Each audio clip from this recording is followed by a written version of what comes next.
angels sing a lullaby. Hi there, my name is Melissa Carter, and welcome to Creative Cooking with Melissa. Now, today we're going to start by making peanut butter balls. Now, this recipe has been passed down through the generations from my great-great-grandmother. Now, I may have varied it a few times here and there, and today we're going to learn how to make these wonderful balls that just melt in your mouth. Okay, we're going to get our ingredients together, and there are several things you'll need. You'll need some butter, or margarine will work. You'll need peanut butter. You will need honey. I have blackberry honey here. You'll need Ritz crackers. You will need graham crackers. And you will need powdered sugar. And you will also need some chocolate wafers or melting chocolate chips. Anything you can dip, because we're going to dip our balls in chocolate. You also may need some vanilla. I always like to put this Mexican vanilla in because it gives it wonderful buttery flavor. So what we're going to do is we're going to put those in our food processor and we're going to pulse.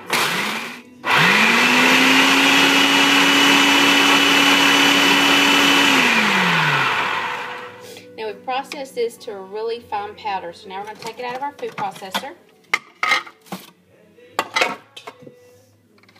And we're going to pour it into a bowl. I like to use large mixing bowls because they give me lots of room to work in. Okay, we're going to pour about 1 pound of powdered sugar in here.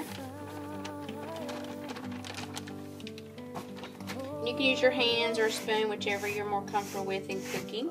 And we're going to mix it up. Now we have all of our graham crackers and our powdered sugar all mixed up really fine. There's a fine powder here. And every once in a while you'll find a little chunk, so you can take that out. Now, the next thing that we're going to add in here is our butter. So you want to start out with 1 stick of butter. Or margarine if you have margarine. That is perfectly okay to use that. Our butter is soft. We're going to put it in here. And we're going to start using our hands to mix it up. Now, our next ingredient that we want to use is peanut butter. And you can use crunchy or you can use creamy. And you want to put about a cup of peanut butter in there.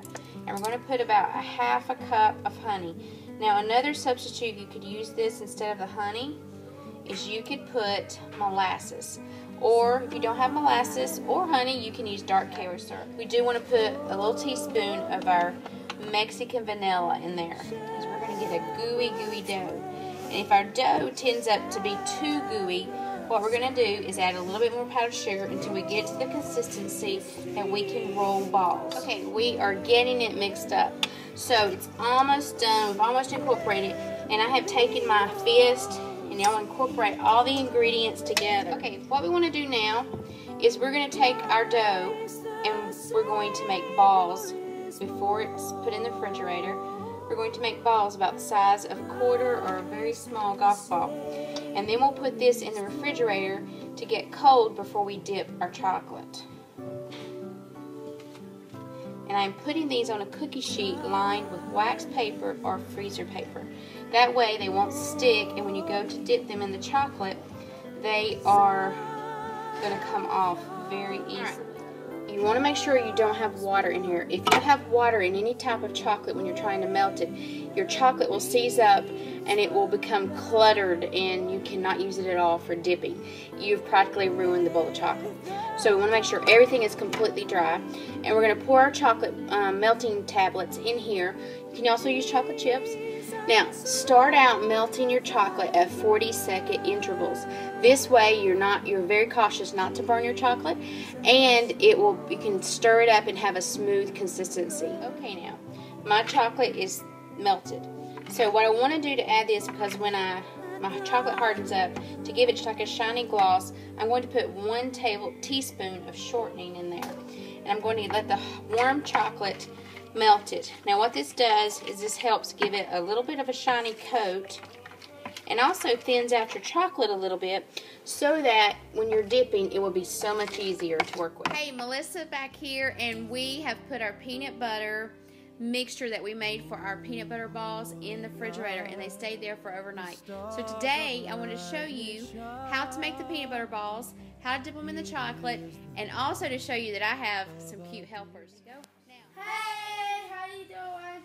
This is Eli and Alanie, and they are my two little elf helpers. And they are dipping the chocolate peanut butter balls that we have rolled up. And Alan is going to show us how to do her technique for dipping the peanut butter balls. So have at it, little girl. So we're going to go in close so you can see what she's doing. And she's gently tapping the chocolate, extra chocolate off of the peanut butter ball. And then she's bringing it over to the paper and gently pulling the fork out. So Eli, you think you can do better? Alright, let's see you do your technique on how to dip these balls. So Eli's stirring the chocolate around to get it up on his fork. You do not want to move the peanut butter ball around in the chocolate because it will cause the peanut butter ball to lose crumbles and will also cause it to have pieces in the chocolate mixture, which you definitely do not want. Now Eli is gently tapping the peanut butter ball to get all the extra excess, and he scrapes it. And he moves it to his paper and gently pulls out his peanut butter ball. Perfect, Eli.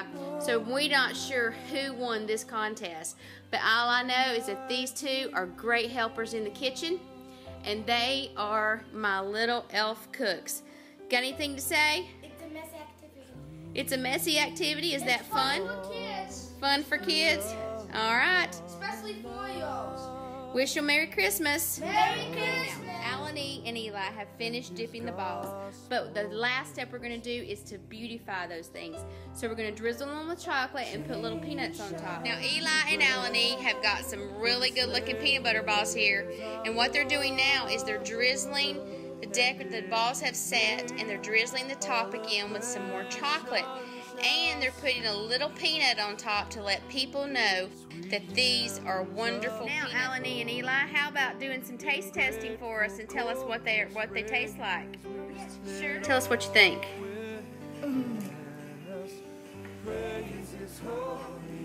How is it? Good. Let me see the inside of that. Can you show us the inside of it? Yummy. Look at that wonderful peanutty mess. Yum. Eli, did you try one yet? No. Go right ahead. Let's see what it looks like. Good. It's really good. Let me see the inside of yours. Yummy. So, good job. Thank you. I hope you have enjoyed cooking your peanut butter balls from my great-grandmother's recipe. And I have so enjoyed having Alani and Eli as my helpers in cooking. And right now, Alani is being the cameraman. So thanks, Alani. Camera woman. So, we hope you enjoy the peanut butter balls and share them with all your friends and neighbors. And come back, and so we'll have another creative cooking episode with Melissa. Happy holidays.